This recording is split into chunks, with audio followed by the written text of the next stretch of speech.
Okay, family, here we go. This is God's Favorites 444. Like and subscribe if you feel drawn to me, called to me.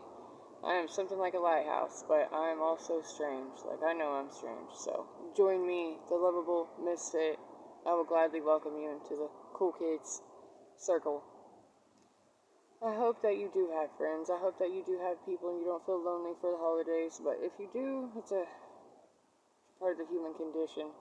You know, even God gets lonely sometimes. That's why we exist. We are the gods. God is us. There is an all-spark, and we do come from the all-spark. But that's our link home. We have those same creative abilities, but our mind creates our reality, and our reality seems that it is not created from our mind because we have a shared reality. We're all creators. We're all creating together, just unaware that we're creating or co-creating.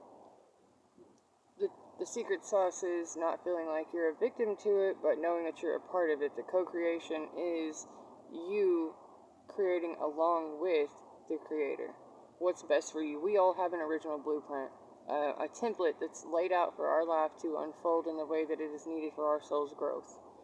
If you feel like you're in a position right now where you can't control anything, things are falling down around you, you're losing stuff, or people are moving, or anything like that, these things are being stripped away because they were part of a false narrative that isn't you. It's not your life. It's not the life you want to live or the life you're supposed to be here to have.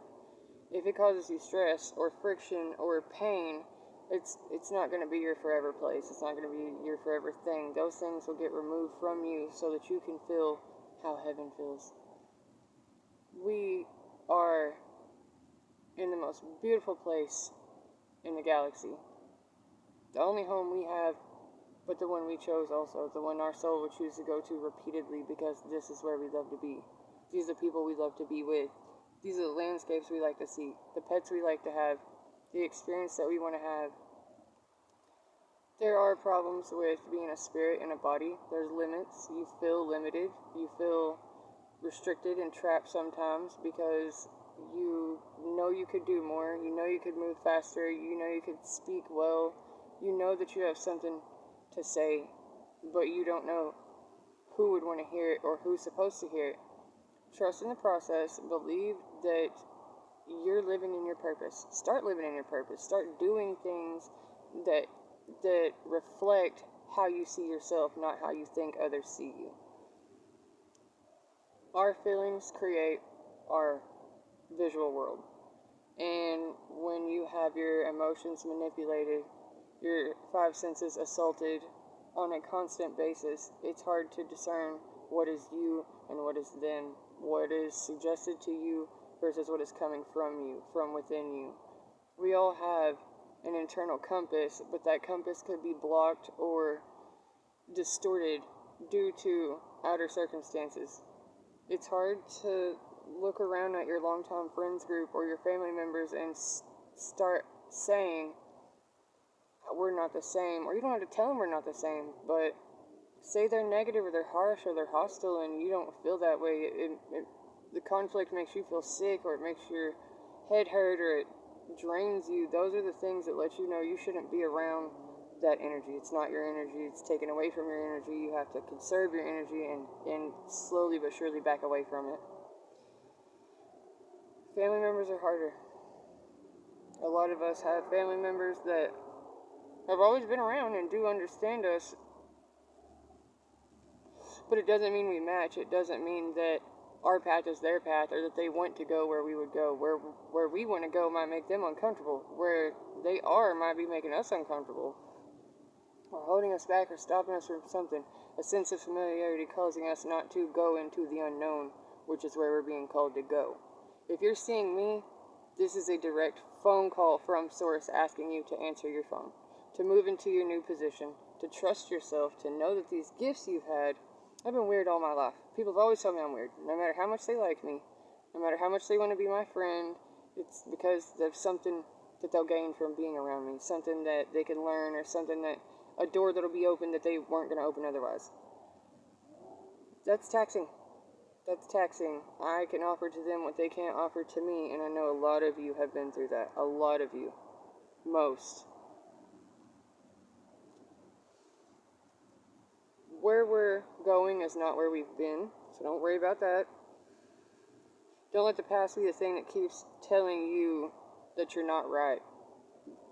Just because it didn't work before doesn't mean it won't work now. If you've tried a project or an idea, or you just wanted something, you had a desire to try something new, and once you kind of put your hands to it, you got interrupted, you got distracted, you got stopped, or the thing was broken. It's always something. This is usually a really, really good sign that that's your thing. You can actually live the life you want to live. Support yourself financially, not the woo-woo, you can just manifest what you want. You can take what you already know how to do, what you love to do, what you usually do as an outlet to the stress. That outlet is the key to your success. The thing you do to escape, barring, like self-medicating, that's not going to get you anywhere. I mean, actual things, like if you draw, if you sing, if you play an instrument, if you paint, if you are really good at typing, it doesn't, anything. They don't have to be artistic gifts, but they are gifts, something that you are very good at it without having to try. Or when you do try, you do excellent at it. God's asking you to open your gifts, your God-given abilities. And if you don't know what those abilities are, then you have to start creating space for self-exploration, because no one can tell you what it is that you love to do or would love to do. If you feel that you are bound by your circumstances, that you maybe don't have the money for it or the place for it, or you just don't feel that you'll have the support for it, you've got to be your own cheerleader. You have to be the one who says, I like this, I'm going to do this. No one else has to like it. But the thing that you're making that you like, there is probably someone in the world waiting for that to come out. Like, for musicians, I always say the same thing. Someone who loved music so much that they had to make their own kind, their own style, that they needed something different, so they made it. The people I'm talking to right now need something different, so we have to make it. There's a small community of people starting to say, I don't think this is right for me. I can't take all this. I've done it. I know how to do the process, but it's not right for me. If you lose jobs a lot, if you seem hyper interested in things and then lose interest really quick, it's not unusual to pick up something until you're good at it and then be done with it. That's just something in your skill set. But those skills that you've been consistently building over time will come together and liberate you financially. It starts small. It starts so small. Ants have to do ant work and take ant pay and then buy ant food and strengthen yourself. And then the community, the whole colony, actually builds up the group. Only in this case, there's not going to be a queen to it. Each individual is their own king and queen. You're trying to build your kingdom, and your kingdom is inside of you. Fortify your own walls. Set your own house straight. Clean out your own closets. Do the work that allows you to stop judging yourself. Make peace with yourself. Meet yourself. Once you know who you are, you cannot be tricked by others. You'll never be deceived by another's energy again. Even empathically, you'll know your feelings from their feelings, and you will go into fields that actually help you help them, or help them help themselves. But you know what I'm saying. You're here to be a companion, a steward to the earth, a good person, a good soul, and a light in a dark place. It takes the many hands to make the world go round, and we are differently abled and differently gifted.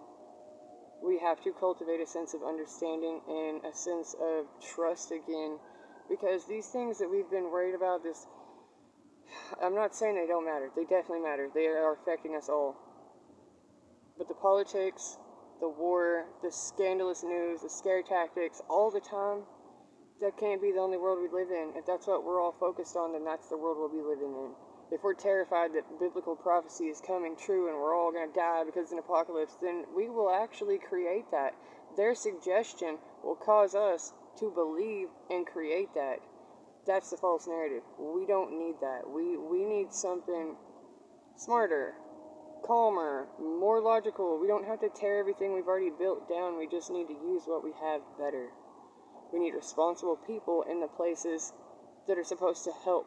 We can't have fraudulent people, power-hungry people, money-hungry people in positions of power that won't do anything with their power. The systems and institutions we need already exist. We just need people of integrity in those seats to do those jobs, to allocate those funds, to build those systems. We need to work on what we have. A lot is going to fall away. It's going to look like total destruction, but it's not. It's tearing out a system that wasn't quite working and taking it back down to bones and building it back up, one brick at a time. That's what we need to do on an individual level. Rebuild ourselves one brick at a time.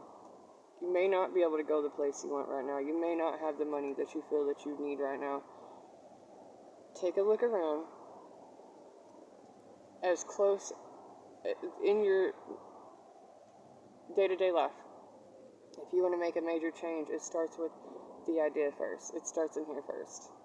And then, really, you got to put heart to it so that you can have the action, the motivation, the drive to get you through it when it doesn't automatically work out, when the obstacles appear, when the disappointment happens, when the distractions come. You have to want it bad enough to keep coming back to it. You have to make it a priority, to make yourself a priority. We all have jobs. We all have the schedule and the routine. A lot of us have kids, pets, parents to take care of. There's so much. But you have to save a little for you. Don't forget to save a little bit for you. Take this time when you're done here and think of something that only involves you. It's not a two-player game. It's you and yourself. This is what you do when you're alone. Those things will help you cultivate your gifts. They will help you find the light at the end of the tunnel. For now, I'm done. It's cold. I love you. I hope to see you tomorrow. It'll be a new day.